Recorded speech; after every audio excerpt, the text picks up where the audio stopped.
প্রস্রাবের জ্বালাপোড়া, ব্যাকটেরিয়া দ্বারা সৃষ্ট মূত্রনালীর সংক্রমণ, মূত্রাশয়, কিডনি, মূত্রনালীর সংক্রমণ সৃষ্টিকারী ব্যাকটেরিয়া বৃদ্ধি এবং সংখ্যা বৃদ্ধি বন্ধ করতে কাজ করে থাকে অফুরান এসআর ট্যাবলেটটি। আসসালামু আলাইকুম, শামস মেডিসিন টিপসে আপনাদের সবাইকে স্বাগতম। আমি আবারও চলে আসলাম আপনাদের মাঝে নতুন একটি টপিকস নিয়ে।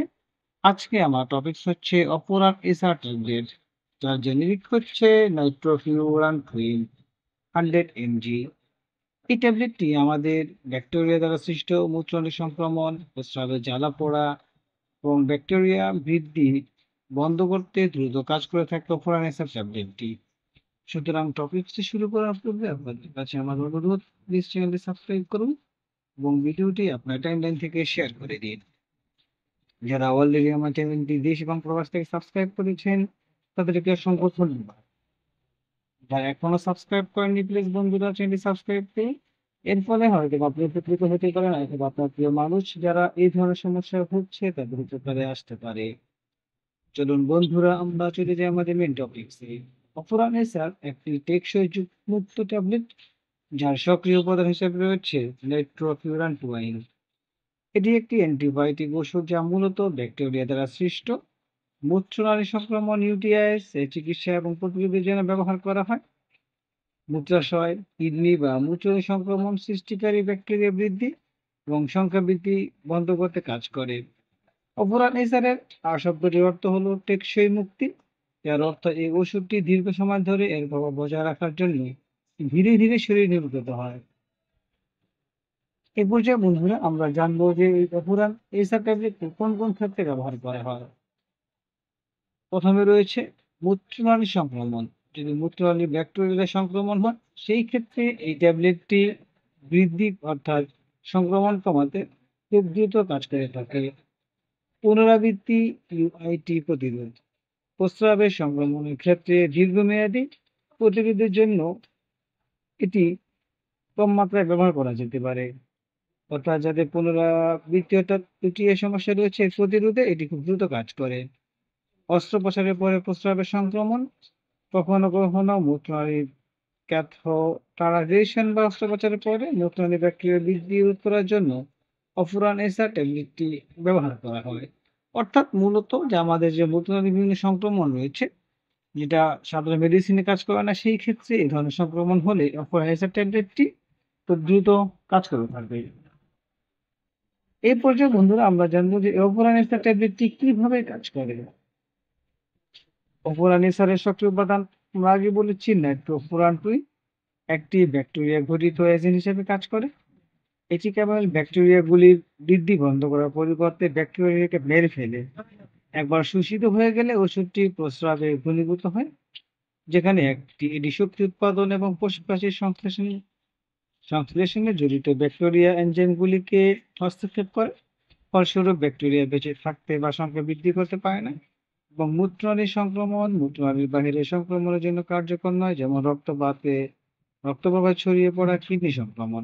অর্থাৎ আমাদের এই যে সংক্রমণটা রয়েছে সেটা দ্রুত সমাধানে সহায়তা করে থাকে। এই পর্যায়ে আমরা বন্ধুরা জানবো যে এর মাত্রা বা সেবন বিধি, অর্থাৎ এটি কিভাবে খেতে হবে।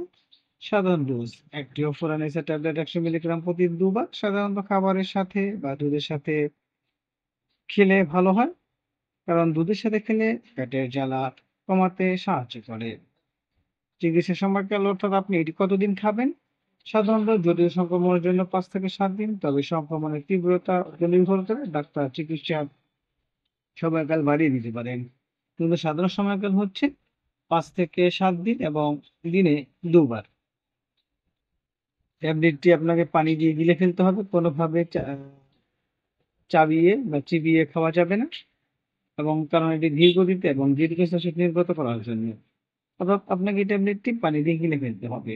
পার্শ্ব প্রতিক্রিয়া আমরা জানি বন্ধুরা, মেডিসিনের পার্শ্ব প্রতিক্রিয়া রয়েছে, তেমনি করে অফুরানেসার ব্যতিক্রমী নয়। পার্শ্ব প্রতিক্রিয়ার মধ্যে রয়েছে বমি বমি ভাব, ক্ষুধাহ্রাস, হালকা মাথা ব্যথা, মাথা ঘোরা, হজমের সমস্যা অথবা পেট বা ডায়রিয়া। অ্যালার্জির প্রতিক্রিয়া, ত্বকে ফুসকুড়ি, চুলকানি বা ফোলাভাব। এটা বিরল, বাট সাধারণত যেই সমস্যাগুলো হতে পারে মাথা ব্যথা, মাথা ঘোরা ইত্যাদি। এই পর্যায়ে বন্ধুরা আমরা কিছু সতর্কতা জানবো, কারণ প্রতিদিন মেডিসিন খাওয়ার পূর্বে আমাদেরকে কিছু সতর্কতা জানতে হবে। যেমন গর্ভাবস্থা এবং বুকের দুধ খাওয়ানো। যারা বুকে দুধ খাওয়াচ্ছেন এবং গর্ভাবস্থায় রয়েছে, নাইট্রোফুরান সাধারণত গর্ভাবস্থা প্রথম থেকে নিরাপদ। তবে কাছাকাছি সময়কাল ৩৮ সপ্তাহের পরে এবং ১ মাসের কম বয়সী শিশুদের ক্ষেত্রে আনা উচিত। অর্থাৎ সেটা প্রথম থেকে নিরাপদ হতে পারে, কিন্তু ৩৮ সপ্তাহের পরে এবং ১ মাসের কম বয়সী শিশুদের ক্ষেত্রে এটি এড়ানো উচিত। কিডনি সমস্যা, গুরুতর কিডনি বিকল রোগীদের ওভারানেসার এড়ানো উচিত, কারণ ওষুধটি প্রস্রাবে কার্যকর মাত্রা পৌঁছাতে পারে না এবং পার্শ্ব প্রতিক্রিয়ার ঝুঁকি বাড়াতে পারে। ফুসফুস বা লিভারের রোগ, ফুসফুস বা লিভার রোগের ইতিহাস রয়েছে, তাদেরকে অবশ্যই এটি সতর্কতার সাথে ব্যবহার করতে হবে। হাইড্রেশন, মূত্রনালীর ব্যাকটেরিয়া দূর করতে সাহায্য করার জন্য প্রচুর পানি পান করুন। অর্থাৎ বন্ধুরা, আমরা সতর্কতা হিসেবে জানলাম যে কখন কখন বা কোন কোন ক্ষেত্রে এটি খাওয়া যাবে না, এবং অবশ্যই আপনি ডক্টরের পরামর্শ নিয়ে মেডিসিন সেবন করতে হবে। সুতরাং বন্ধুরা, আমরা বলতে পারি অফুরান এসআর বা নাইট্রোফুরান 2 মিলিগ্রাম মূত্রনালীর সংক্রমণের চিকিৎসার এবং প্রতিরোধের জন্য একটি কার্যকর অ্যান্টিবায়োটিক। এর টেকসই মুক্তি ফর্মুলেশন দীর্ঘস্থায়ী ক্রিয়া নিশ্চিত করে, আরো ভালো উপশম প্রদান করে এবং ডোজের ফ্রিকোয়েন্সি হ্রাস করে। তবে এটি সর্বদা চিকিৎসা তত্ত্বাবধানে ব্যবহার করা উচিত এবং পুনরাবৃত্তি বা অ্যান্টিবায়োটিক প্রতিরোধ করার জন্য চিকিৎসার সম্পূর্ণ সম্পন্ন করতে হবে। যদিও কোনো অস্বাভাবিক লক্ষণ দেখা দেয়, তাহলে অবিলম্বে একজন স্বাস্থ্যসেবা পেশাদারের সাথে পরামর্শ করতে হবে। অর্থাৎ আপনার যদি এই ধরনের সমস্যা থাকে, তাহলে অবশ্যই আপনি মেডিসিন সেবন করতে পারবেন। তবে সেবন করার পূর্বে অবশ্যই একজন অভিজ্ঞ ডাক্তারের পরামর্শ নিয়ে সেবন করুন এবং প্রয়োজন বোধে আপনার পাশে যে স্বাস্থ্যসেবা কর্মী রয়েছে রেজিস্ট্রারকৃত, তার সাথে আলোচনা করুন। অবশ্যই ডক্টরের পরামর্শ নিয়ে মেডিসিন সেবন করবেন। কোনোভাবেই ডক্টরের পরামর্শ ছাড়া কোনো মেডিসিন সেবন করবেন না। আমাদের এই চ্যানেলের মাধ্যমে শুধুমাত্র আমরা কোন রোগের জন্য আপনি কোন মেডিসিনটি সেবন করবেন সেই সম্পর্কে বলা হয়। সুতরাং যে কোনো মেডিসিন সেবন করার পূর্বে অভিজ্ঞ ডাক্তারের পরামর্শ নিন। ভিডিওটি যদি আপনার ভালো লাগে এবং উপকারী মনে হয়, তাহলে অবশ্যই বন্ধুদের সাথে শেয়ার করে দিন।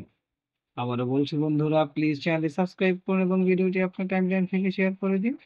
এর ফলে হয়তোবা আপনি উপকৃত হতে পারেন অথবা নাও হতে পারেন। কিন্তু আপনার প্রিয় মানুষ যারা রয়েছে, যারা এই ধরনের সমস্যায় ভুগছে, অর্থাৎ উপরে উল্লেখিত যে সমস্যার কথাগুলো বলা হয়েছে, তাদের উপকারে আসতে পারে। তাছাড়া আপনারা যদি কোনো নির্দিষ্ট টপিক সম্পর্কে জানতে চান, অর্থাৎ কোনো একটি টপিকস আপনার জানার প্রয়োজন, সেই সম্পর্কে আপনার জানার ইচ্ছা রয়েছে, আমাদেরকে কমেন্টস করে জানিয়ে দিন। আমরা আপনাদের সেই কমেন্টসের উপর ভিত্তি করে আপনাদের জন্য সেই ধরনের ভিডিও নিয়ে আসবো। আজ এ পর্যন্তই। আগামীকালকে আবার কথা হবে নতুন কোনো টপিকসে। সেই পর্যন্ত সবাই সুস্থ থাকুন, ভালো থাকুন এবং শামস মেডিসিন টিপ চ্যানেলটির সাথেই থাকুন। লাইক, কমেন্ট, শেয়ার করে আমাদেরকে পরবর্তী ভিডিও বানাতে উৎসাহ প্রদান করুন। আপনাদের উৎসাহই আমাদেরকে সামনের দিকে এগিয়ে যেতে সাহায্য করে। সবার সুস্থতা কামনায় আজ এ পর্যন্তই। খোদা হাফেজ।